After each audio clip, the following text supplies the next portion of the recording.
I can take you to ponds right today, or early in the spring. You couldn't hear yourself think for frogs. Look, he's not even afraid. Or he's very afraid. When the Frenchman first met the Indian, so they taught him how to hunt. So he decided he was going to go by himself. And he walked around this big swamp there, and he got about directly in the middle like that. He was over on the other side. It was getting dark.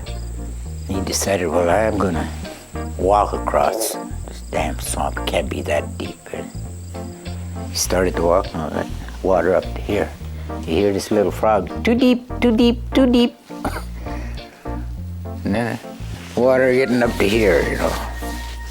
And you hear this other frog, come around, come around. Holy Jesus, the water's getting up to here and he's going to have to swim now.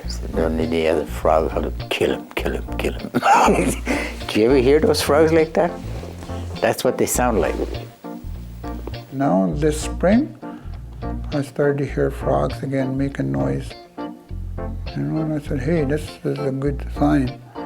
We go driving every night, me and my mom. We go look for game. Yeah. We go look for rattlesnakes. We found 2 last night, but both were run over. They're dead. Yeah.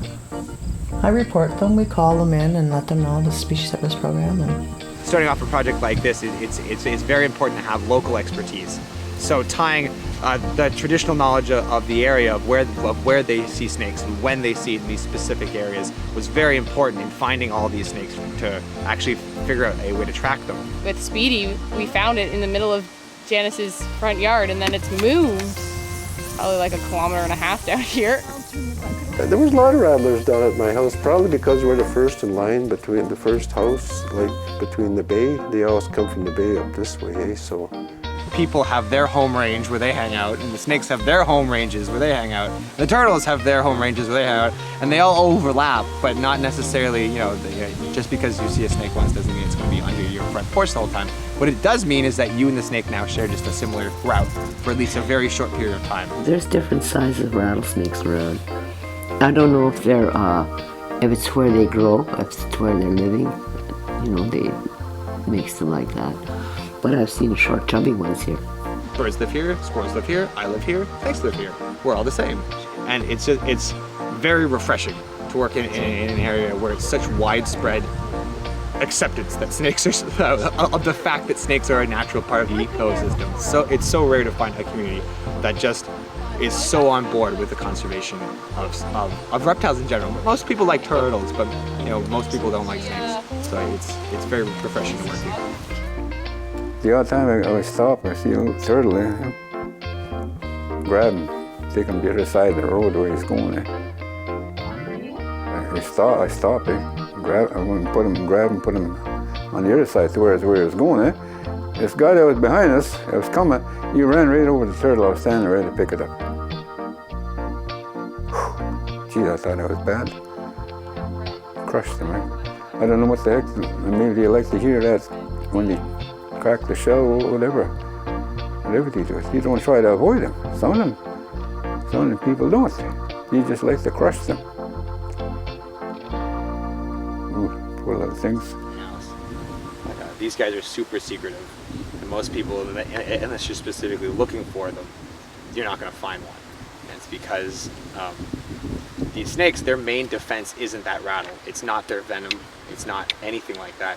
Their main defense is hiding. So we know that if they're moving east, they're going to keep moving east, and that's going to keep happening. And so when they're building the new road, we know now that there are snakes that are using this road, and we need to protect them and figure out ways that we can have them safely cross. So the least disturbance the highway does, the better for the environment in this area. When the highways come through, there is a lot of stop-ups there in the swamps, you know, and it ruins the environment of the beaver. Well, all the animals really, because they come and go wherever they want to, just like we want to. So, you know, all of a sudden there's another road there, they cross, bang, you know, and they got smashed. I don't like that idea. That's the thing about that progressive thing that I hate. We can't be damming these places up, and we can't be altering them because we want to put a highway, or we want to do this, or we want to do that. We want to make sure that everything's done in a good way so that we can coexist with this here fish and with the deer and with all of the animal life that's out here, because they were here first and we're guests in their yard.